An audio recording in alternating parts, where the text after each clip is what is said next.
André, boa noite para você, para todo mundo que está acompanhando Cidade Alerta Pernambuco. A gente fala ao vivo agora do Pina, local onde esse crime aconteceu. Um homicídio que foi justamente nessa casa, onde a vítima e, de acordo com a polícia também, o suspeito do crime moravam. Eram irmãos, isso de acordo com o que a polícia conseguiu apurar até então. E aí, conversando aqui com vizinhos, o pessoal disse que esses dois irmãos brigavam constantemente. E hoje, especificamente, houve uma briga entre os dois, não se sabe exatamente por qual motivo, e aí um desses irmãos pegou uma faca e esfaqueou então o irmão dele, um homem de 50 anos. André, eu volto com você. Já já o repórter Alex Silvestre vai trazer, nessa daqui, ó, vai trazer novidades desse caso, informações ao vivo, tá? E daqui a pouco também, atenção, hein? Atenção, olha a bomba aí, ó. Exclusivo, suspeito de matar a menina Beatriz escreve uma carta dizendo ser inocente. Ele afirma que foi pressionado a confessar o crime. Ele escreveu a carta de punho próprio ali, ó. E daqui a pouco a gente vai repercutir essa carta aqui na tela da cidade, hein? Olha aí as imagens, essa reportagem é exclusiva. Cidade Alerta volta já já, depois do intervalo comercial. Fica comigo, eu prometo, eu volto rapidinho, é pei e bola!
Maria.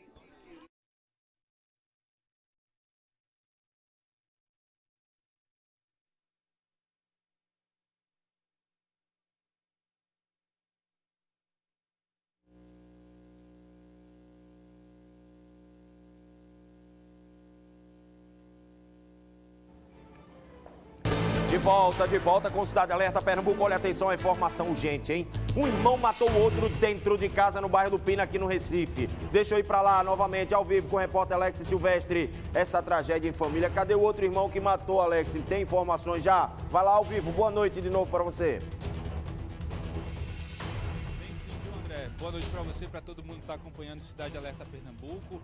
Esse homem, ele fugiu, isso de acordo com testemunhas. A vítima, ela foi identificada como Gilson de Almeida, de 50 anos, um senhor que morava com um suspeito justamente nesta casa aqui, na rua Icó, que fica no Pina. A gente percebe, inclusive, uma movimentação ainda aqui de uma viatura da polícia que veio, né, até o local para poder fazer o isolamento, então, dessa área. Muitas pessoas da comunidade vieram até aqui, inclusive, porque, veja só, André, o que o pessoal diz aqui é que esses dois brigavam constantemente. Hoje, especificamente, houve uma outra discussão, não se sabe por qual motivo, e um irmão teria então pego uma faca e desferido pelo menos um golpe. O perito saiu aqui, eu conversei com ele, né, e aí ele não gravou entrevista, mas ele passou essa informação precisa pra gente, que foi apenas um golpe que tirou a vida do Gilson.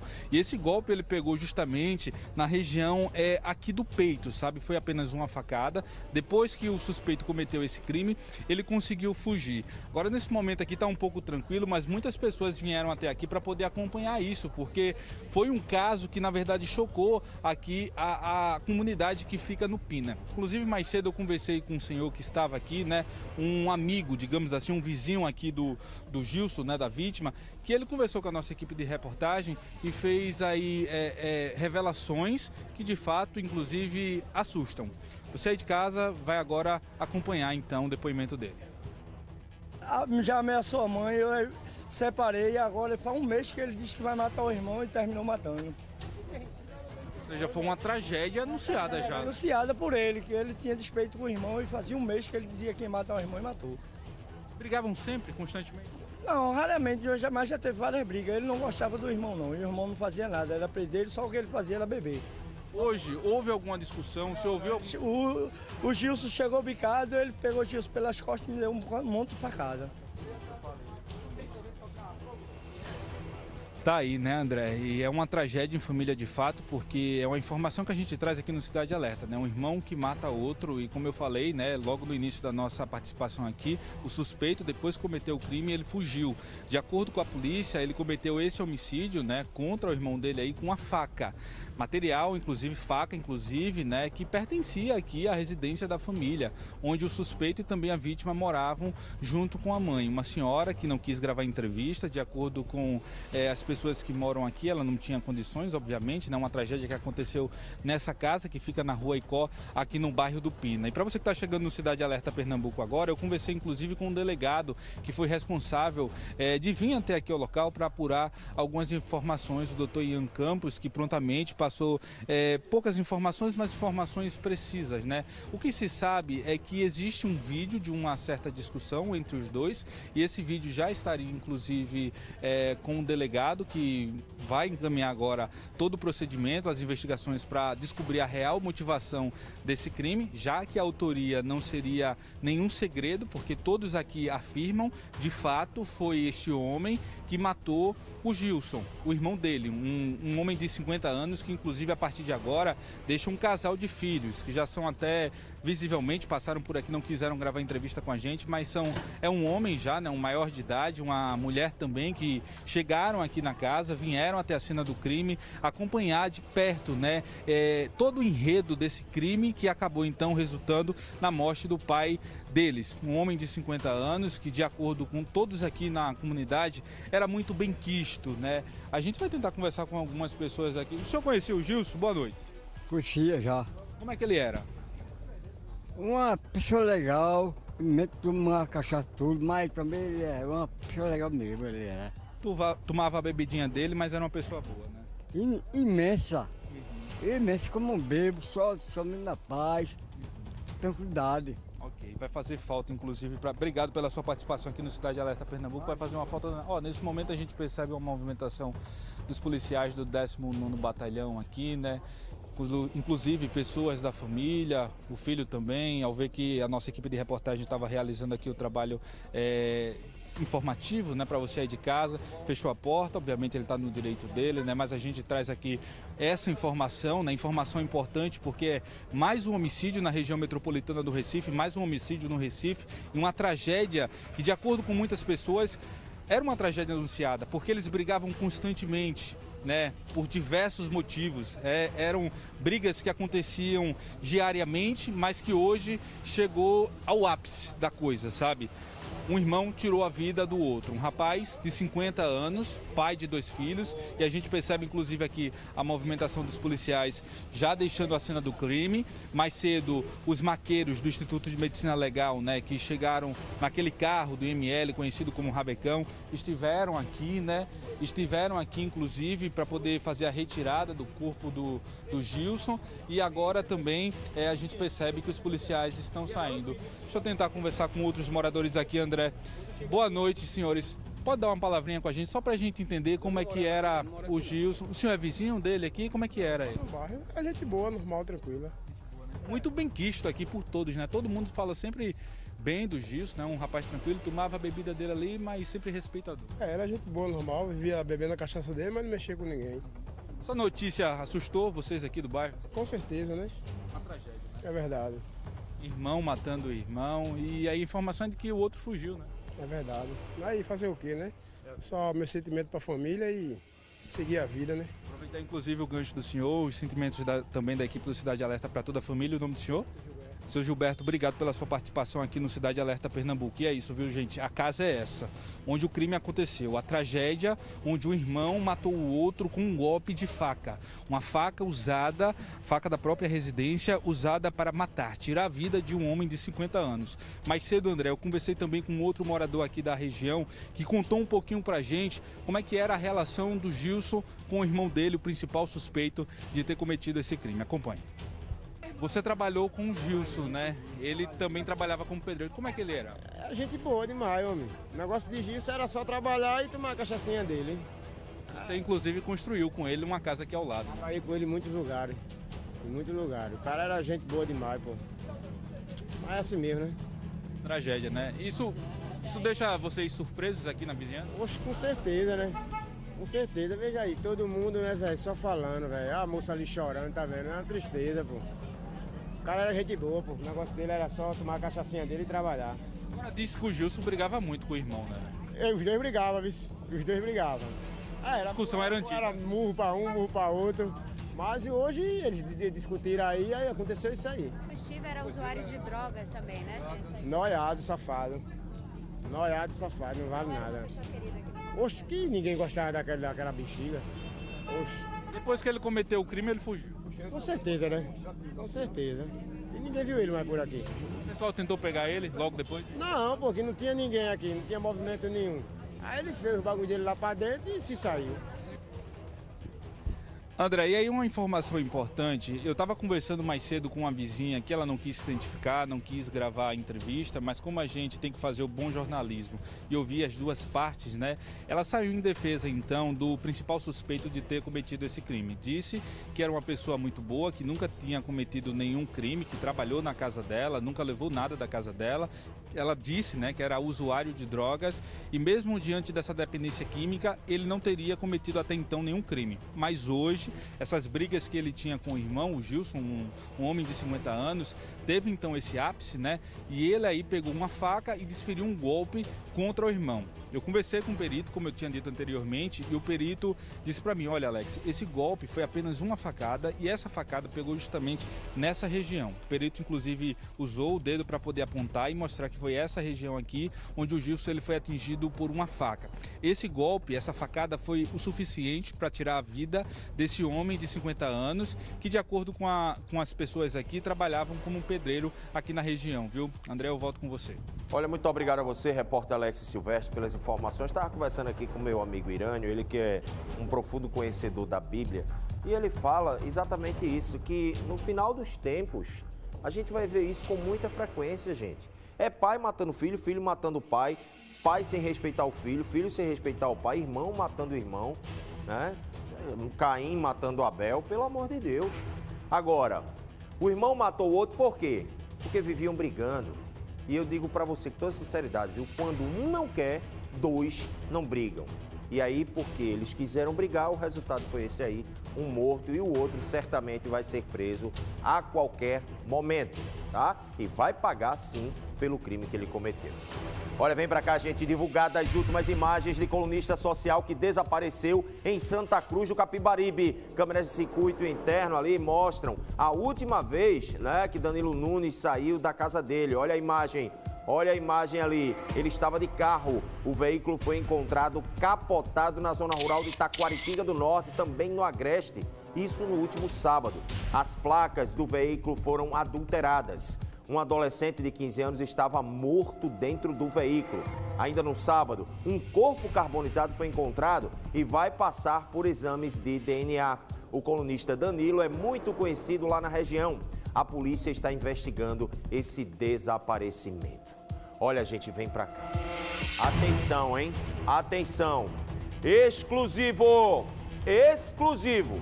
Suspeito de matar a menina Beatriz escreve uma carta se dizendo inocente. Ele afirma que foi pressionado a confessar o crime. Marcelo da Silva diz que alguém está querendo, inclusive, a morte dele. E ele ainda diz que tem medo de morrer. Em outro trecho da carta, ele diz que quer conversar com Lucinha Mota, a mãe de Beatriz. E ele encerra a carta dizendo que não é assassino e que quer proteção da mãe dele. Me dá a carta aqui, por favor. Traz essa carta aqui para o telão. Presta atenção aqui, olha. Eu sou inocente, ele afirma. Eu não matei a criança. Eu confessei na pressão. Pelo amor de Deus, eles querem a minha morte. Preciso de ajuda. Estou com medo de morrer. Quero viver. Eu não sou assassino. Quero falar com a mãe da criança. Quero a proteção de minha mãe. Assina, tá aqui, ó. Assina Marcelo da Silva. Dia 17 de janeiro de 2022. Ontem, exatamente ontem, essa carta chegou às minhas mãos hoje pela manhã. E aí, tá, a gente tá divulgando porque agora sim a gente tem a certeza de que essa carta foi escrita por ele. A gente tem a certeza de que a carta foi escrita de punho próprio pelo Marcelo, tá? Então, vê só. Para comentar sobre essa carta, eu chamei aqui, convidei, né, o advogado Rafael Nunes, que a partir de agora ele está assumindo oficialmente a defesa do Marcelo. Doutor Rafael, boa noite. Boa noite, Morrinho, André. porque não pode estar apertando a mão. Muito obrigado por sua presença. Eu até pedi para se afastar um pouco mais por conta do distanciamento. Doutor Rafael, olhando essa carta aqui no telão, você vai ver agora. Está aqui nas minhas mãos. Nas suas mãos. Essa é a carta original? Essa é a carta. Essa é a carta original. Eu recebi uma cópia. Essa é a então, tá aqui, olha, a carta original, Irânio. Bota aqui, por favor. Eu quero dizer para você que essa carta aqui é a original, escrita de punho próprio pelo Marcelo. É isso mesmo, doutor? Exatamente. O senhor confirma, então, Confirmo, o documento é verídico, é isso? Exatamente. Doutor, Foi não. o que é que ele fala em relação a esse crime? Porque uma hora ele confessa e agora ele nega. O que é que ele confessou para vocês? Veja só, André, a confissão do Marcelo da Silva é hilária, não é? É exatamente desacompanhado de advogado, 4 delegados numa sala, me parece que o Ministério Público também, diversos agentes. Uma hora dessa a gente confessa até o que não fez, confessa até que matou o Papa. Iremos pedir que ele seja reinquirido, sim, André. Quando eu tive esse primeiro contato com ele só me pediu uma coisa: doutor, me ajude. Eu confessei na pressão, eu não matei Beatriz. Eu não matei Beatriz. Eu sou inocente, doutor. Eu quero viver. Eles querem me matar. Eu quero escrever isso. Eu consegui fazer com que chegasse em mãos deles um papel de ofício, uma folha de ofício, e ele escreveu a próprio punho. Isso aqui é a letra dele, ele assinou, isso aqui veio da cabecinha dele. Doutor Pode Rafael. ver até pelo linguajar. E o que é que ele fala em relação ao DNA dele estar naquela faca? Veja só, André, é extremamente questionável. Há quem diga, tem um DNA, não se discute mais nada. Se discute sim. Porque só agora, curiosamente, depois dos genitores da vítima caminharem 700 quilômetros, o governador aceitar, federalizar, concordar, curiosamente cai de paraquedas um DNA milagroso que afirma que se descobre o assassino de Beatriz. Já sabemos, curiosamente, às vésperas da federalização do caso, entendeu? Precisamos ter acesso a essa perícia. Queremos sim colocar na mão de outros peritos, inclusive peritos de extremo, renomados, certo? Já estão combatendo isso aí. Peritos de extrema relevância nacional. Doutor Rafael, onde é que o senhor quer chegar em relação a essa questão do DNA? O senhor acredita que isso foi plantado? Porque, veja, desde o começo da investigação, que eu tive acesso à investigação do princípio, certo. E no princípio da investigação já se falava, muito antes, dias depois, que existia na faca um DNA masculino. Aí eu lhe pergunto, como é que um DNA masculino bate exatamente com o DNA do seu cliente? Há quanto tempo estava disponível no banco de dados da polícia? Essa é a pergunta. Ué, por que não mostrou antes? Por que não chegou a autoria anteriormente? Por que só agora? Por que só depois desse afago da federalização, que inclusive somos a favor da federalização do caso, entendeu? A Polícia Federal tem que assumir isso aí. Me parece que o Ministério Público Federal ainda não se manifestou, mas o STJ irá definir essa questão. Mas o secretário de Defesa Social disse que já seria desnecessário isso, uma vez que o crime estaria desvendado. Como é que vai ser, então? Tem muitas perguntas sem respostas, André. Muitas perguntas que não quer calar. Por exemplo? Como é que uma pessoa entra numa escola particular, uma escola de rico, um evento de 2.500 pessoas presentes, uma pessoa bêbada, né? Consegue entrar numa escola dessa, caminha na escola, conversa com pessoas, passa por crianças, por adultos, pede informação a um funcionário da escola, depois diz que quer sair da escola, não consegue, e aí de repente, curiosamente, cai dentro, bate dentro de uma porta, bate numa porta onde estaria um local desativado. Olha... Ninguém percebeu que ele estava armado. Aí a menina Beatriz percebeu, ele se assustou com a menina, um presidiário, ele se assustou com a menina. É uma história muito mal contada. Acima de tudo, André, como é que ele consegue sair ensanguentado, completamente ensanguentado, sem ninguém perceber? Foram mais de 40 facadas. Aí me viu um secretário agora dizer que foram 10. Foram mais de 40, está na perícia. Mais de 40 facadas. Sangue para todo lado. Aí me vem aí, inicialmente tem uma perícia, inclusive, que foi objeto de coletiva, afirmando que a Beatriz não teria sido morta naquele local, que muito possivelmente foi conduzida com plástico, com uma sacola plástica ou com uma bacia. E o que é que me dizem diante disso aí?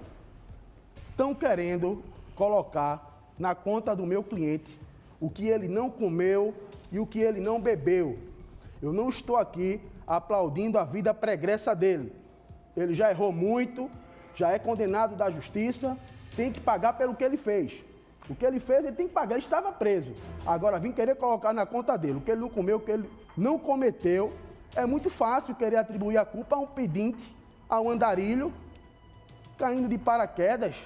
Rafael. Então, não iremos aceitar isso. Olha, eu vou deixar aqui, inclusive, agora o meu Instagram, tá certo? Coloca na tela, por favor. Para quem quiser fazer alguma pergunta para o doutor Rafael, vai lá no meu Instagram agora, faz a pergunta que eu repasso aqui para ele, tá certo? Mas uma pergunta que eu queria fazer ao senhor, veja só. Pois não, André. Em relação à reconstituição, eu falava aqui, inclusive, que seria importante essa reconstituição para saber o passo a passo, né, do seu cliente. E aí eu lhe pergunto, vai ter reconstituição? Não vai? Veja, isso fica a cargo da Polícia Judiciária, juntamente com o Ministério Público. Uma coisa eu lhe digo, o meu cliente ele não é obrigado a participar de reprodução nenhuma. Inclusive, nesse momento, eu ainda não tive acesso ao processo, mas nesse momento eu diria que ele não iria participar. Ele não é obrigado a produzir provas contra ele mesmo, entendeu? Não, nesse momento, a defesa técnica opina e determina no sentido de que ele não irá participar de qualquer reprodução simulada. Olha, a minha amiga aqui, identificada como A Braba, tem nome, ela pergunta aqui, André, então quem foi pressionar ele para confessar o crime? Quem estava na sala, tem muitas pessoas aí na sala, só às vezes só a presença de delegados, de autoridades, a pessoa sozinha, desacompanhada de advogado, fica com medo, confessa até o que não fez, quer uma requisição com a minha presença. Eu vou conversar com ele, ele vai falar exatamente a verdade. Sabe por que o Ministério Público não ofereceu denúncia? Porque para oferecer denúncia basta indícios suficientes de autoria e prova da materialidade do fato. Isso aí não se discute. Indícios! O Ministério Público entendeu que não existia. Porque se assim tivesse entendido, oferecia denúncia. Sem prejuízo de requerer diligências. Ele poderia oferecer denúncias e requerer diligência. Não foi oferecido denúncia. Isso significa dizer que não existe sequer indícios na visão do Ministério Público. Então, Rafael, veja, ele diz aqui, eu quero falar com a mãe da criança. Existe essa possibilidade? Olha, dependendo de mim, sim, com certeza. Agora, quem autoriza isso é o judiciário, entendeu? Ele está com muito medo.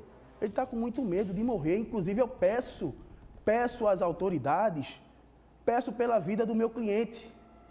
Peço, né? Ele não tem tendência suicida, certo?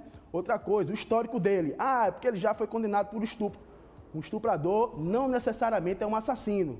Porque senão ele tinha matado a criança que ele foi condenado por ter estuprado. Porque, ou ele teria estuprado a Beatriz. Sabe por quê? Ele não estuprou a Beatriz? Porque não foi ele que estava ali. Porque se fosse ele, André, ele teria estuprado. Ele teria estuprado. Mesmo embriagado, doutor? Aí é que estuprava mesmo, André. Olha, a Kelly diz assim, por que Lucinha, mãe de Beatriz, ela fala que não tem nenhuma dúvida de que o assassino é de fato seu cliente? Veja, ela não era que tem que ter dúvida. É o Ministério Público que oferece a denúncia. Se o Ministério Público até agora não ofereceu a denúncia, é porque entendeu que não existem indícios. Que o DNA, que estão colocando aí como se fosse uma sentença penal condenatória, é questionável. Cadê a cadeia de custódia? Precisamos ter acesso a essa perícia. Até onde foi preservada este DNA? Não, porque agora o DNA é ouro, melhoramento de material genético. Desde quando isso? Sabe por que essa história vai de água abaixo, André? Questão de melhoramento genético. Porque não se melhora geneticamente o material da noite para o dia. Se já existia um material a ser melhorado, por que então o governador aceitou federalizar? Se estava na eminência de se descobrir, se estava na eminência, se estava sendo melhorado. Doutor, veja, tem uma pergunta aqui que foi feita, né, pela Inalda Silva. André, quem está pagando o advogado desse assassino? Ela afirma que é assassino. É uma pergunta que... É uma pergunta extremamente deselegante que eu não vou responder. Então tá certo, porque ele diz aqui que o sujeito não tinha condições de pagar um advogado. Pode ter certeza que não faltam pessoas interessadas em descobrir isso aí. Tem gente grande por trás disso aí, entendeu, André? E a defesa não vai se calar, não. Doe quem doer, a defesa vai mostrar a verdade, a defesa vai acompanhar de perto tudo e tudo. A partir de agora, o Marcelo da Silva tem uma defesa e essa defesa está aqui na sua frente. O senhor conversou com o Marcelo da Silva dentro do presídio, né? E como é que ele estava naquele momento? O que é que ele relata? Algumas coisas que ele relata em relação ao crime? Porque todo advogado tem que ter acesso ao que diz o preso, até porque a defesa, eu acredito que vai de acordo com o que ele confessa para você, né? O que ele diz para vocês. André, então eu lhe pergunto, o que é que ele falou? A primeira coisa que ele falou foi o seguinte: doutor, eu não cometi esse crime.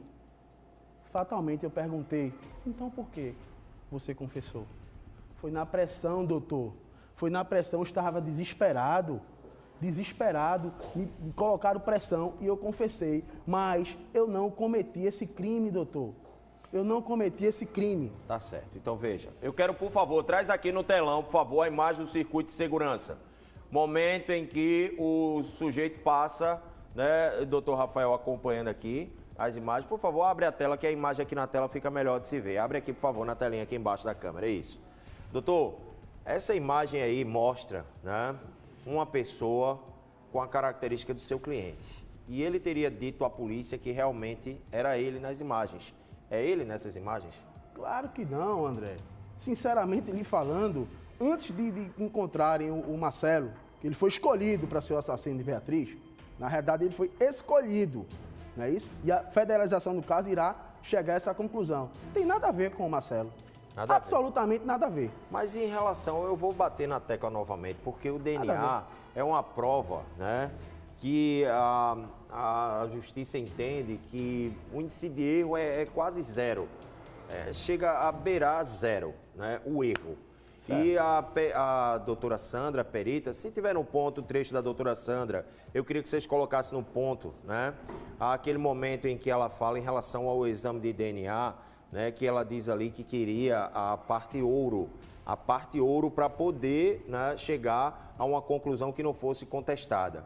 Aí eu lhe pergunto, existe contestação no caso do DNA dele ser encontrado na cena do crime? Claro que sim, André. A pergunta que não quer calar, até onde foi preservado esse material genético? Existe indício de adulteração? Em quanto tempo se leva esse melhoramento? Porque só 6 anos depois, na iminência da federalização, depois de uma caminhada de 700 quilômetros da família? Queremos questionar isso, queremos a perícia. Queremos colocar a perícia na mão de peritos. Queremos tudo isso, André. Entendeu? Com relação ao DNA, sabemos que é uma prova que não se questiona. A questão é até onde vai a idoneidade deste DNA. Caiu de paraquedas esse DNA, porque se tivesse no banco de dados, já teria sido comprovado. A polícia já teria encontrado. E não encontrou, André, não encontrou. Inclusive, ele quer falar com a imprensa também. Doutor, eu quero falar com a imprensa, eu quero falar com a mãe da criança, eu quero me defender, eu quero viver. Lute por mim, doutor. Não me deixe aqui, não me deixe fazer, não me deixe confessar uma coisa que eu não fiz. Eu quero ser ouvido na sua presença. É o que eu vou fazer, vou requerir e pedir que ele seja ouvido novamente na presença de seu advogado. Olha, o agente de Cristo aqui, ele diz assim, André, esse presidiário, qual é a cidade natal dele? Se quando ele foi preso, foi feita alguma busca de todos os seus delitos, como também o retrato falado não parece. É outro assunto que eu queria falar com o senhor. Por favor, me dá o retrato falado aqui no telão. O retrato falado aqui no telão, que no começo o cabelo era maiorzinho, né? Aí depois o cabelo ficou menor e ficou assim. O senhor acha que parece mesmo com ele, doutor? Veja só, André, eu não sou perito para afirmar nada. Mas, olhando aquelas imagens, para mim está claro que não foi ele.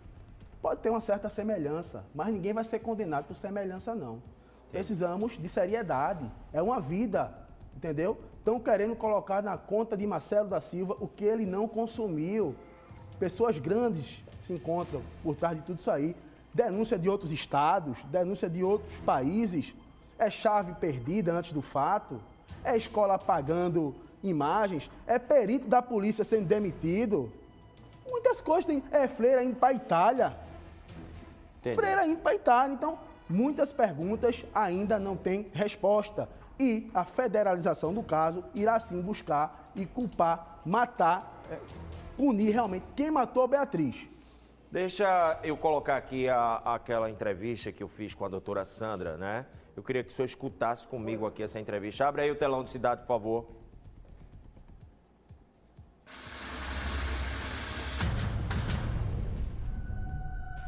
Como foi feito, então, a coleta do DNA? O instrumento do crime, a arma do crime, veio para Recife no dia seguinte ao crime, custodiada por um perito criminal de Petrolina. Ele trouxe, sob meu comando, eu mandei trazer, ele trouxe, foi direto para o laboratório de genética forense. Lá, os peritos criminais, especialistas em genética, tiveram o trabalho árduo de coletar uma amostra biológica de células epiteliais da mão do assassino numa faca impregnada de sangue da pequena Beatriz. Então, é um trabalho muito minucioso. Você tem que buscar exatamente em que local você pode coletar. Lembrando que a gente não vê DNA, não se enxerga DNA. Pela nossa experiência, a gente vai buscando essa coleta. Logo em seguida, traçamos o perfil de DNA e em poucos dias nós tínhamos sim o perfil do assassino, em 2015. Tem uma pergunta que eu vou fazer. Traz para cá, por favor. Tem uma pergunta que eu vou fazer para o senhor, mas já o senhor vai me responder. Veja Pois só.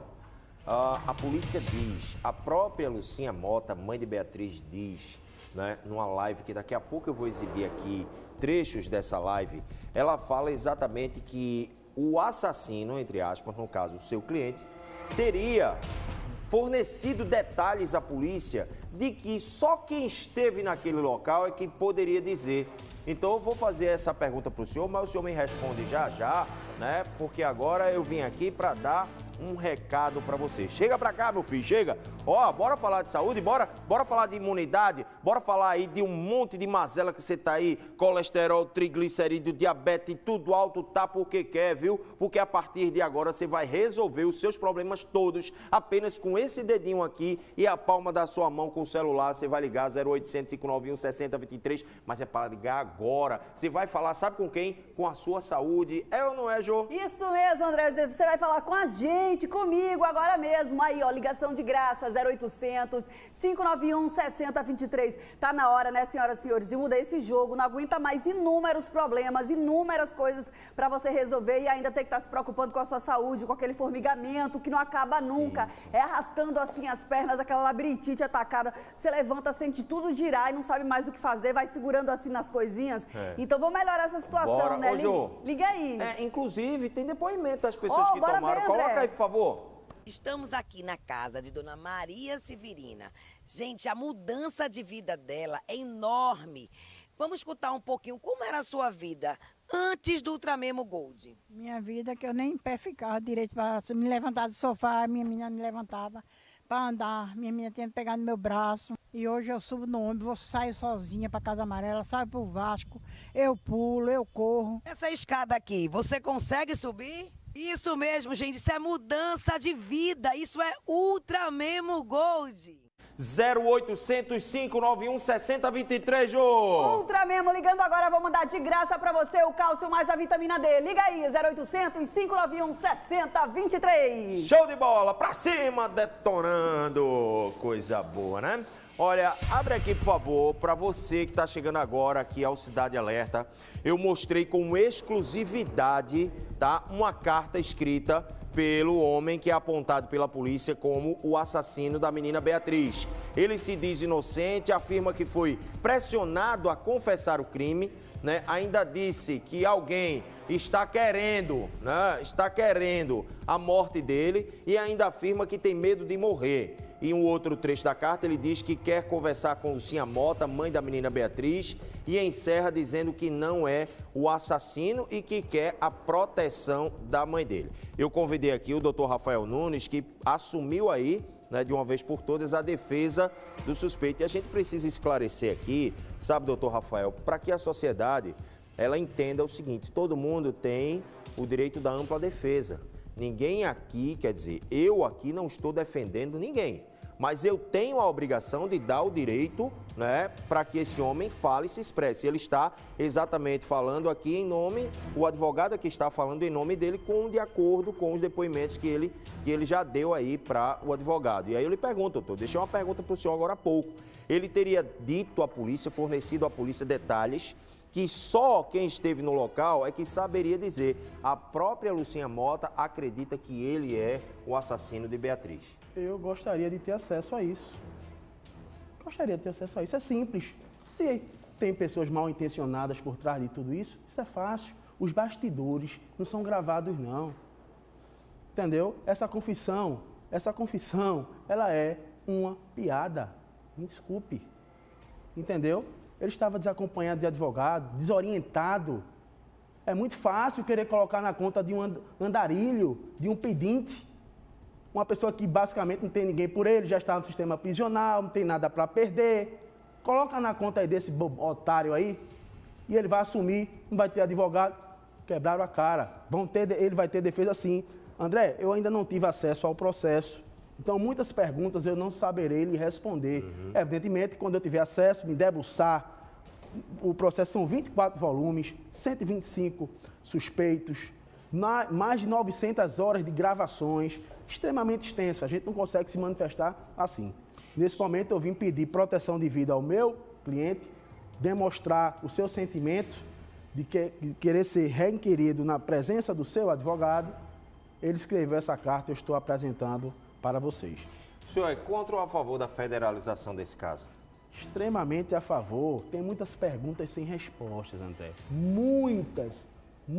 Então, infelizmente, a polícia se esforçou, né? Bons policiais temos, sim, na Polícia Civil de Pernambuco, mas não foi suficiente. Tem muita gente por trás disso aí que tem interesse que isso seja abafado.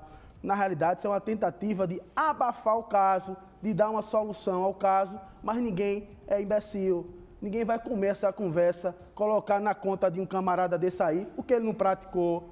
Ele tem que cumprir, como ele já estava preso, pelos crimes que ele praticou. Eu não estou aqui passando a mão na cabeça dele, não. Eu estou defendendo o direito que ele tem, de defesa técnica, de ser questionado. Entendeu? Ah, já fez coisa errada. Tem que pagar, como de fato já estava pagando. Agora, nesse crime, ele é inocente, iremos provar isso. O Ministério Público não está convencido de absolutamente nada. Se assim não fosse, teria oferecido a denúncia, entendeu? Então, muitas coisas, muitos fatos irão aparecer. O senhor acredita que nós estamos diante de um novo caso da Tarsila Maria Eduarda? Aquele caso que foi tão emblemático, tão polêmico e acabou com os bombeiros sendo inocentados? Possivelmente, André. Será muito surpreendente, porque iremos, a minha equipe, juntamente comigo, iremos provar a inocência de Marcelo. Ele não cometeu esse crime. Vocês irão se surpreender. Olha, a mãe da menina Beatriz, ela voltou a falar sobre as investigações durante uma live. Lucinha questionou novamente o trabalho da perícia, insistiu, né, com a necessidade da federalização do caso, que o doutor Rafael Nunes, advogado aqui do suspeito, ele contestou, né, ela contestou, inclusive, a fala do secretário Humberto Freire e desafiou a polícia científica em relação ao período da inclusão dos dados do suspeito no banco de DNA. Acompanha comigo aqui, doutor Rafael, a entrevista, a live, na verdade, da Lucinha Mota, por favor. A Secretaria de Segurança de Pernambuco cometeu um erro grave, muito grave. Eles vazaram documentos, né? Resultado de perícias, eles vazaram muita informação nesses últimos dias. E isso pode sim atrapalhar futuramente. Eu espero que não, com fé em Deus não vai atrapalhar, né? Mas isso atrapalha, isso só mostra que tem pessoas que querem atrapalhar completamente a investigação, né, a solução do inquérito. Nós vamos denunciar, né, esses atos que foram cometidos. Né? Por exemplo, eu tive acesso ao depoimento do assassino de Beatriz. Eu assinei um termo de responsabilidade. Toda a imprensa me pediu esse vídeo. Eu não dei. Por que eu não dei? Primeiro, porque eu preciso garantir a Beatriz imparcialidade. Então, eu não poderia estar vazando informações que lá na frente poderiam atrapalhar a investigação, que foi o que mais aconteceu no inquérito de Beatriz nesses últimos anos. Não desistir da federalização. Eu quero a federalização mais do que nunca agora. Minha gente, a Polícia Civil, a alta cúpula da Polícia Civil está fazendo uma lambança no inquérito de Beatriz. O delegado quer trabalhar, o delegado quer concluir o serviço dele e esse povo não deixa. Só querem estar na mídia, todo dia dando entrevista. Mais uma vez, o secretário disse, foi que ele veio tentar argumentar, né? Que não podia, que a legislação não podia. Né? E eu disse a ele que eu iria insistir, que eu iria continuar com o pedido de federalização, porque só assim Beatriz poderia ter um inquérito justo. E aí o governador assinou. Ele assinou, sabe por que ele assinou? Porque até aquela data ali, o DNA da faca do assassino não estava no banco de DNAs. Prove que esse DNA da faca estava no banco. Que eu peço desculpa, peço perdão, pode entrar com ação contra mim, pode fazer o que você quiser, se você me provar. Agora você tem que me dar acesso a mim e aos peritos que me ajudam. Me prove que esse DNA estava no banco. Prove para mim que estavam, certo? Porque eu venho aqui. Eu passo uma hora só pedindo perdão a vocês, pedindo desculpa a vocês, me retratando. Eu vou para todo jornal, eu vou para todo canal de imprensa pedir perdão a vocês. Agora, eu desafio, vá, me dê acesso, que eu quero ver agora se você realmente tem um currículo que você tem, porque eu não invejo seu currículo, não. Eu invejo pessoas dignas e honestas. São essas pessoas que eu invejo, certo? Doutor Rafael, eu tenho aqui no meu Instagram pelo menos umas 3.500 perguntas. São tá? muitas, são muitas. Eu É um vou caso repassar emblemático, algumas para o senhor, vou repassar algumas, mas eu queria que o senhor comentasse exatamente esse depoimento da Lucinha Mota durante uma live ontem, o desafio que ela fez ao pessoal do Instituto de Criminalística. Extremamente legítimo. Concordo 100% com o que a Lucinha falou ali. Eu também desafio. Mostrem. Precisamos da verdade. Parem de esconder a verdade. De alguma forma, estamos no mesmo barco porque queremos o assassino de Beatriz. Isso aí é uma tapa na cara da sociedade, André. Estão querendo calar a boca, estão querendo fazer de conta, estão querendo colocar na conta de um cara que não tem nada a ver. Não estou dizendo que ele é anjo, não. Ele realmente cometeu diversos crimes, mas esse crime, André, ele não cometeu. Olha, então eu concordo com a Lucinha, sim. Olha, eu vou fazer uma pergunta, desculpa interromper, para a gente poder ter até mais tempo de fazer mais perguntas e obter mais respostas, que nesse momento é importantíssimo. Queria deixar uma pergunta aqui para o senhor, doutor Rafael. Por que o senhor acha que está sendo vazado para uma ala da imprensa, né, esses depoimentos, vídeos, imagens, tudo isso sendo vazado, né, para uma parte da imprensa? Então, já, doutor Rafael Nunes, ele vai, né, explicar para a gente, na opinião dele, por que uma parte da imprensa está tendo acesso a essas informações já, tá certo? Agora vem pra cá, chega pra cá. Ó, você tá com problema no radiador do seu carro? O seu carro tá batendo biela aí, você não sabe nem o que vai fazer, olhando assim, um fumaceiro. Para, rapaz, para que você vai danificar o motor do seu carro. Você vai procurar um pé de escada qualquer? Eu vou porque é barato, André. O barato pode sair caro. É ou não é, Ricardo? Boa noite. É verdade, se você quer um serviço especializado, você tem que procurar a Recife Radiadores, porque lá você tem atendimento com excelência, tem também, você tem tudo de melhor na Recife Radiadores, radiadores de primeira qualidade, um ano de garantia, você vai lá, limpa o seu arrefecimento, compra a sua colmeia, compra seu radiador e com um ano de garantia, André. O que é que você me diz disso aí? Oxe, eu digo que a Recife Radiadores é especialista em radiadores e o atendimento e a qualidade é qualidade de excelência, Ricardo. Eu digo isso verdade. Que eu já estive lá e vi. Rapaz, chega muita gente lá, eu falei com o André, todo mundo lhe conhece, André. Todo mundo lhe conhece. Claro, graças a Deus, a audiência é boa, o povo ligado, né? E ó, Ricardo, chegando lá e dando uma conversada, você ainda ajeita lá o preço pessoal, ajeita o preço na venda do radiador. Agora, a limpeza ainda sai por R$150, André. R$150? É verdade. Pode fazer, hein? Se o camarada chegar lá e conversar, você ajeita. Se disser que conhece você, eu dou desconto lá. Tá se bom? disser que me conhece, chega lá, eu sou amigo, irmão de André. Ajeita aí, Ricardo. Aí, Ricardo, vai lá. Eu quero mandar só um abraço aí pro pessoal da Locar Saneamento de Olinda lá, o pessoal bacana, o pessoal lá da oficina, todo mundo. Obrigado a vocês aí, então viu? Tá aí, gente. Então, ó, pensou em radiadores? Recife Radiadores 98777-1234. Valeu, Ricardo. Valeu, André. Valeu. Até mais. Olha, volta pra cá. Você que tá chegando agora, eu trouxe com exclusividade aqui no Cidade Alerta hoje uma carta manuscrita pelo homem que está sendo apontado pela polícia como o assassino da menina Beatriz Mota lá de Petrolina. Olha a carta na tela. Na carta ele diz que foi pressionado a confessar o crime, né? Ele diz quem pressiona ele. Na carta também ele diz que querem ele morto, ele tá com medo de morrer, né? E o advogado dele, doutor Rafael Nunes, está aqui dentro do estúdio para esclarecer algumas coisas, né? Que até agora não foram esclarecidas. Doutor Rafael, eu deixei uma pergunta para o senhor aqui. Por que uma parte da mídia está tendo acesso a essas informações enquanto outras não estão tendo? Qual é o objetivo disso tudo? André, isso é muito estranho. Isso só corrobora o que a defesa entende. Muita gente por trás disso, pessoas poderosas, pessoas cheias de dinheiro, pessoas do mal, que estão querendo encobrir, que não estão querendo fazer com que a polícia não está fazendo o seu trabalho correto de encontrar o verdadeiro autor do crime. Então, com muita certeza, esse vazamento ele não é à tona, não. Existe sim pessoas interessadas em fazer com que isso seja abafado e não será, porque a sociedade não vai aguentar, não vai ser empurrada de goela abaixo, não. Não é chegar assim a apresentar uma pessoa para evitar a federalização do caso, diante de uma passeata de 700 quilômetros por parte dos genitores da vítima. cai de paraquedas o suspeito. Ah, encontrou o suspeito, é esse aqui, ó. O DNA bateu. É inquestionável o DNA. Que inquestionável o quê, rapaz? Mostra a perícia. Eu quero saber até onde vai a preservação desse DNA. Por que não foi encontrado antes? Por quê? Por que só agora?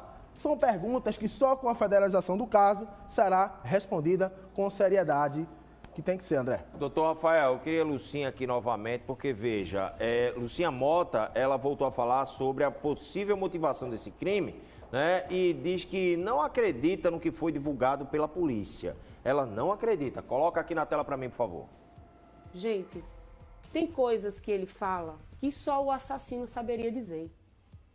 E coisas que nós identificamos também na fala dele, quando ele fala que ele reagiu porque Beatriz gritou. Isso é mentira.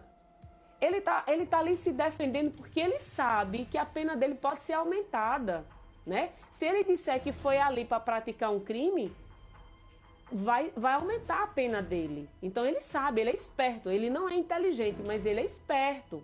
Então por isso que ele dá aquele depoimento mentiroso. Quando ele diz que Beatriz viu ele armado e gritou. Mentira. Beatriz jamais se comportaria daquela forma. Sabe por quê, gente? Porque Beatriz nunca passou por nenhum momento de risco na vida dela. Ela poderia ver uma pessoa armada que ela jamais iria perguntar a essa pessoa por que você está armado. Isso é mentira. Isso é mentira. E outra coisa, nós temos outros elementos, por exemplo, na nossa investigação paralela, né? Nós temos. Eu já falei aqui para vocês várias vezes que nós temos uma investigação paralela, né? E a gente consegue identificar ali. Por que eu digo que ele abordou Beatriz de forma brusca? Ele foi ali para tirar a vida de uma criança. E ele queria uma menina.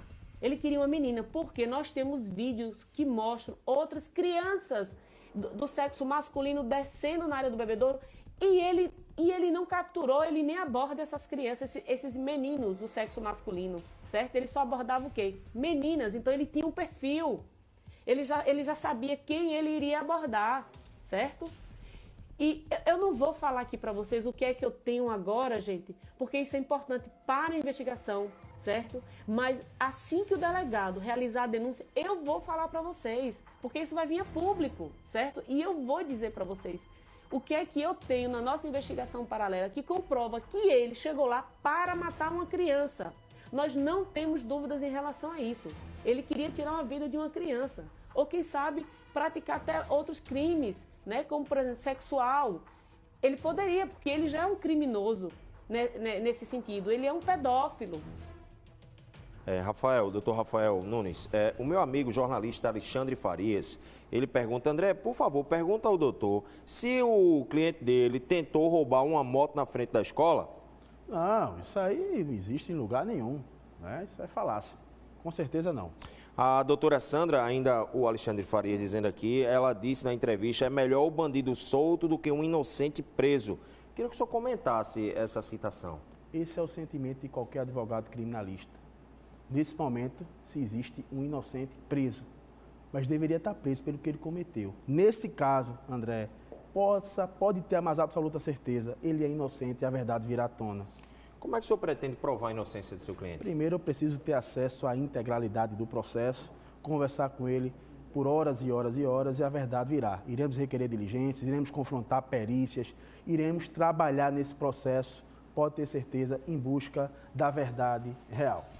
Doutor Rafael, eu queria agradecer a sua presença aqui no estúdio, dizer que o Cidade Alerta estará sempre aberto para que a gente tente juntos, todos nós, esclarecermos aí esse assassinato covarde e brutal, porque eu vou dizer uma coisa para o senhor, eu já disse isso para a mãe de Beatriz. Eu tenho uma filha na idade aproximada da menina Beatriz, quando ela foi morta. E sempre que eu toco nesse assunto, eu me emociono. E sempre que eu falo da menina Beatriz, é como se eu sentisse na própria carne. Deus que me livre, meu Deus do céu. Eu entrego a minha vida para Deus, para que Ele salve a vida da minha filha. Eu tenho dito isso sempre. Agora eu queria dizer ao senhor o seguinte, que aqui a gente vai estar sempre aberto, tanto para a Lucinha, como para a polícia, como para seu cliente, para que a gente tente chegar a um denominador, né, e esclarecer de fato o que houve. Porque eu digo para você, viu, doutor? Digo para o senhor, doutor. a criança talvez seja a única inocente dessa história toda. Pode ter certeza. Mas eu queria deixar o senhor à vontade para os seus esclarecimentos finais aí, para que a gente possa... Inclusive, o senhor vai dar uma entrevista coletiva amanhã, não é isso? Isso, amanhã irei manifestar para todos os veículos. É o seguinte, André, o sentimento da defesa de Marcelo é exatamente da sociedade. Ninguém está acreditando, ninguém está comendo essa conversa de que foi Marcelo, não. Estão querendo atribuir a ele uma coisa que ele não fez, pelo histórico criminal dele. Precisamos encontrar o verdadeiro assassino da Beatriz. Pernambuco precisa de justiça. Marcelo, ele foi implantado, ele foi escolhido para ser o assassino de Beatriz. Muitas perguntas sem respostas, André. Todo mundo está vendo isso. É freira que foi embora, é chave que foi perdida, é escola que apaga imagem, é policial demitido, 420 pessoas ouvidas, ninguém chega à conclusão de nada. Curiosamente, quando a mãe anda 700 quilômetros, quando o governador aceita federalizar, cai de paraquedas, um DNA mágico, que só bateu agora, porque não bateu antes. Uma confissão estranha, desacompanhada de advogado.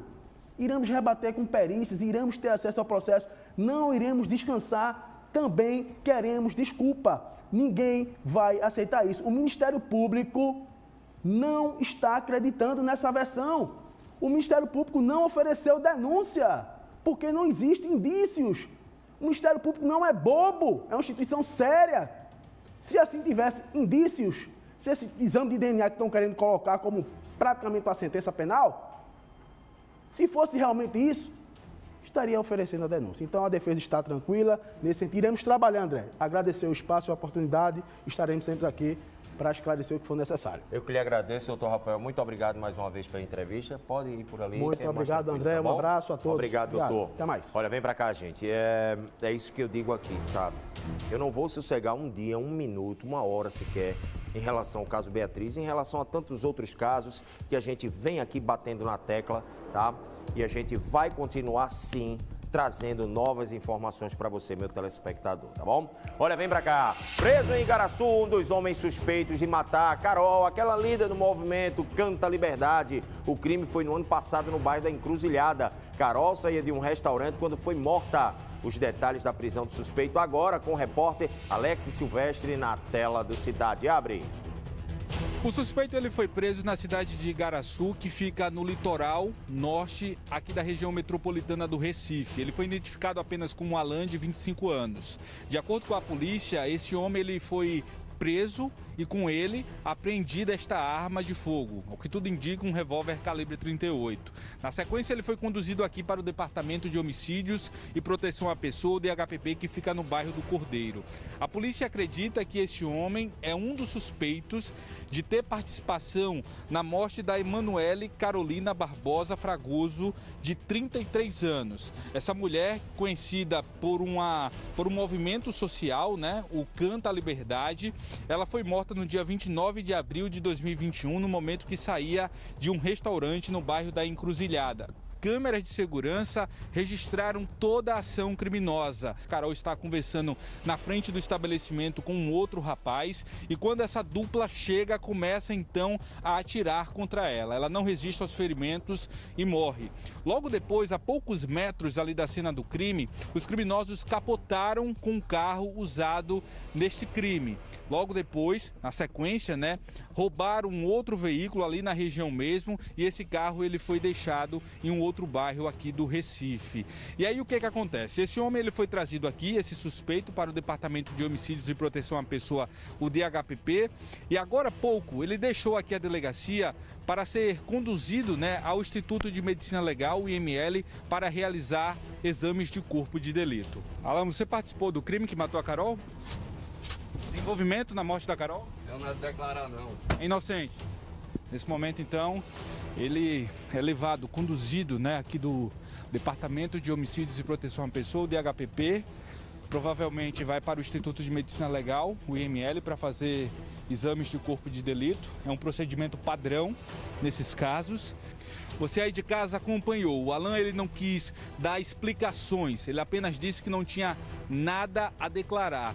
E aí o que acontece? A família do homem esteve aqui, também não quis gravar entrevista, né? Não quis dar nenhum esclarecimento, e pela informação que a gente conseguiu apurar aqui, ele foi ouvido pelo delegado Paulo Dias, que inclusive está realizando os trabalhos, né, na tentativa de conduzir este caso até a justiça. Ainda não se sabe se ele foi preso por meio de um mandado de prisão ou se ele foi preso em flagrante decorrente de alguma ocorrência policial. Com imagens de Anderson Bolinha, aqui do DHPP, Alex Silvestre, para o Cidade Alerta, Pernambuco. Muito obrigado a você, Alex Silvestre. Deixa eu explicar uma coisa aqui para você. A Carol, né?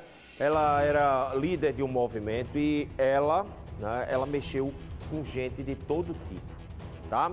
Ela mexeu com pessoas ligadas aos presídios, policiais penais, mexeu com chaveiros, mexeu com traficantes, né? Ela mexeu com muita gente. E precisa saber aí, porque isso não foi por acaso. Me dá essa imagem. Qualquer pessoa analisando essa imagem aqui na tela do Cidade vai ver que esse foi um crime premeditado, não foi ao acaso. Uma pessoa que estava sentado ali conversando com a Carol, né, quando de repente o carro branco se aproxima, um homem desce e começa a atirar na Carol e depois o outro se aproxima e também atira. Então veja, qual é a linha de investigação? Execução. Execução. Mas qual a motivação? É isso que a polícia precisa esclarecer. Não me venham dizer aqui, não, porque ele confessa que foi um latrocínio. Não, latrocínio aí é a única coisa que não foi. É uma execução sumária, tá? É uma execução no meio da rua. É uma execução embaixo de câmeras de segurança. É uma execução que os bandidos na fuga ainda bateram o carro e o carro capotou. E mesmo o carro capotando, ninguém se feriu. Olha lá a imagem, né? Ninguém se feriu e o resultado é que os assassinos fugiram do local.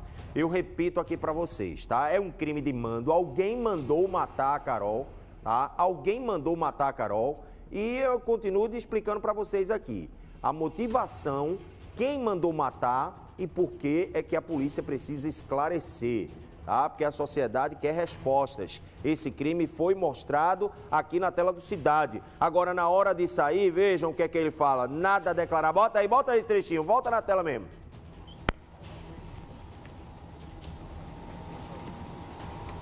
Alan, você participou do crime que matou a Carol? De envolvimento na morte da Carol? Não, nada a declarar, não. Inocente. Nesse momento, então... Ele não tem nada a declarar, né? Na hora dessa, quem é que vai declarar alguma coisa? Nem imposto de renda ele quer declarar, né? Tá ali, ó. Tá vendo? Agora é presídio. Agora eu quero saber da polícia a motivação e também a prisão dos outros envolvidos nesse caso, tá? Nesse caso. A gente vai continuar acompanhando, porque pode ser que agora venha a corda de caranguejo presa aí pela polícia, tá bom? Olha, atenção, deixa eu voltar aqui num outro caso mostrado recentemente aqui na tela do Cidade. A filha e namorado desaparecidos. A mãe, né, dessa menina que está desaparecida lá do Cabo de Santo Agostinho, junto com o namorado, né, ela esteve hoje no Instituto de Medicina Legal. Hoje completa 2 semanas, gente, tá? E ela foi em busca de informações sobre a informação que chegou para ela de que 2 corpos teriam aparecido numa área de mata lá do Cabo de Santo Agostinho. A nossa equipe de reportagem acompanhou a família de Yasmin. Alex Silvestre na tela do Cidade Abre. André, Instituto de Medicina Legal, bairro de Santo Amaro, aqui na região central do Recife. Dona Maria, uma personagem do Cidade Alerta Pernambuco que você aí de casa já conhece. Essa senhora está procurando a filha que está desaparecida com o namorado há 2 semanas. Ela recebeu a informação de que 2 corpos foram encontrados carbonizados em uma região do Cabo de Santo Agostinho. Por isso ela veio então até o IML na tentativa de encontrar respostas para o sumiço repentino, o desaparecimento da filha. E aí eu queria que a senhora explicasse, Dona Maria, o que seu coração de mãe sente, até porque a senhora ainda não teve acesso a esses corpos, né? O que eu estou pedindo a Deus que não seja, né? Que não seja eles, né? Mas que o Senhor me ajude, né? Pois pelo menos, de um jeito ou de outro, acaba essa agonia. A Difícil, né? 2 semanas já sem respostas da filha. Com certeza, nem estou dormindo direito, trabalhando muito mal, tudo. Só Jesus na minha vida, só Deus. Ô, Dona Maria, qual foi a última conversa que a senhora teve com a Yasmin? Obviamente o pessoal de casa já acompanhou toda a história aqui no Cidade Alerta Pernambuco, mas qual foi o último contato que a senhora teve com a sua filha? O último contato que eu tive com ela foi na terça-feira, que ela estava lá na minha casa e ali ela brincava muito com meu neto. E ela, a palavra que ela disse para mim, dirigiu perguntando, cadê Grazi? Eu disse, está lá no quarto, porque ela pegava o celular da minha outra filha para falar com a sogra, com os parentes do marido, né? Entendi. Agora, em relação a essa informação que trouxe a senhora até aqui, o IML, o que chegou para a família, né? O que o pessoal passou, então, em relação a esses 2 corpos que foram encontrados? Disse que na tarde de ontem a polícia achou 2 corpos dentro da matinha lá de Gaibu e era um casal de pele morena, né? E estava sem identificação e estava no estado de alta decomposição. E ali a gente tem que ver tudo, né? Porque como disseram que era pele morena, um casal, e como a pessoa que informou pra gente disse assim, o casal do ponto dos Cavaleiros que está sumido, já apareceu? Não. Aí ficou isso aí, a gente até chegou a perguntar se tem alguma tatuagem, a cor da roupa, mas até que não responderam pra gente. E aí eu não vou nem segurar mais a senhora, vou pedir para a senhora ir de fato, né, fazer o procedimento, até porque a sua outra filha, né, ela está aguardando a senhora aqui no ML. Obrigado, viu, Dona Maria? Obrigado, viu? A gente vai continuar acompanhando o caso. E essa é mais uma história da vida real. Dona Maria, bastante emocionada, veio então, André, aqui no Instituto de Medicina Legal, atrás de informações sobre a filha. Com imagens de Anderson Bolinha, aqui é Alex Silvestre, para o Cidade Alerta, Pernambuco. Mas olha só, gente, agora a gente vai saber, né, se a informação que Dona Maria recebeu era verdadeira ou não. Será que essa história teve um desfecho, afinal? Né, é o que a gente acompanha agora na tela do Cidade. Abre. André, 1h20 depois, Dona Maria deixa o Instituto de Medicina Legal, o IML, aqui no bairro de Santo Amaro. Ela está aqui e vai trazer a informação que todos querem saber. Os corpos são da Yasmin e do Regi? Não, graças a Deus não. O que eles disseram para a senhora? Que não chegaram esses corpos aqui não, porque desde ontem já poderia estar aqui, mas não chegaram. E aí, Dona Maria, justamente o que a gente estava conversando, né? A gente tem aí 2 semanas sem respostas, mas também a informação, a pior informação de todas, que é de um caso como esse, né, da morte dos 2, a gente também não tem, né? Isso traz esperança para a senhora? Traz sim, traz muita esperança. Como falaram lá para mim que eu tinha que botar cartaz, procurar nos hospitais, no IML, e eu fico olhando, e eles fazem o quê? A gente faz, a gente busca, a gente vai atrás, ou encontra vivo ou morto, para dar resultado para eles. Eles não fazem nada. Inclusive está aqui no Cidade Alerta Pernambuco, faz parte disso, né? De ir em busca mesmo da sua filha. Né? Com certeza, as polícias só querem saber de notícia, resultado, e eles não fazem nada. Nada, a gente paga os nossos impostos, a gente tem tanta coisa e não tem direito disso, não tem. Isso é uma revolta, nem eles fazem nada, não liga, não chama, não faz nada, nada. Então, quer dizer que a gente tem que sair nas ruas, primeiramente com a ajuda de Deus e de vocês, né? Porque eu sempre falo que Deus colocou um monte de anjo na minha vida, né, para me ajudar. Mas a polícia não está fazendo nada, nada. A gente, inclusive, eu reafirmo aqui o nosso compromisso social com a família de seguir acompanhando o caso da Yasmin, também do Regi, até o final. Como o André mesmo fala, mexeu com o povo, mexeu inclusive com a equipe do Cidade Alerta Pernambuco. E eu tenho certeza que a gente vai encontrar a sua filha. Eu creio, em nome de Jesus.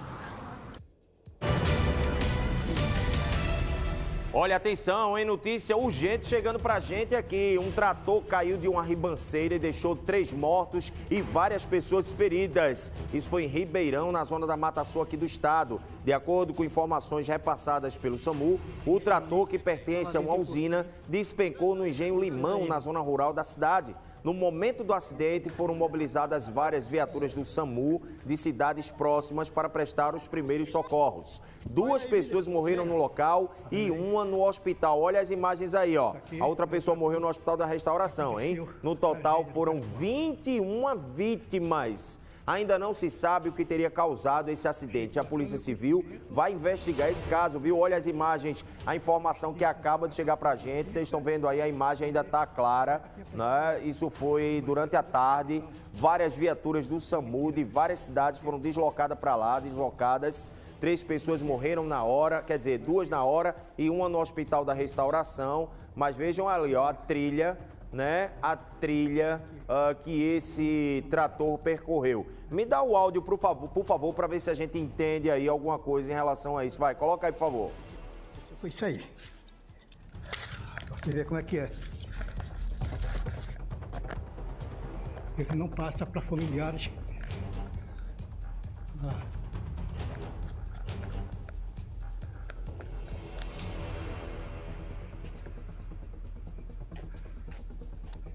O cidadão vai mostrando ali, ó. Ele vai mostrando, é uma estrada de barro, né? É um canavial, né? Que é muito comum ali na Mata Sul. Deixa rolando o áudio, por favor. O cidadão vai chegando, ó, chegou. Que tinha sido, o tratorista tinha de fazer uma ultrapassagem na pista e a carreta tinha pegado ele. Mas é tudo contradição. É mentira. Aqui, ó, pessoal, desmantelo. Aqui, ó. Olha aqui. O que aconteceu aí, ó. Tá vendo? Olha aqui. As coisas funcionaram. Aqui, ó. Aqui, ó. O trator. E que situação ficou, pessoal. Tá vendo aí? Quebrou tudo. Olha aí, ó. O trator. E a situação que ficou o trator.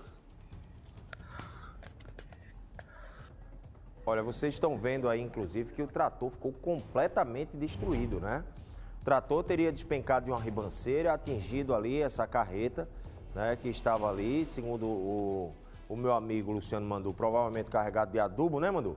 Provavelmente, né? E aí os caminhões que trafegam por ali, geralmente eles são carregados desse tipo de produto, né, adubo.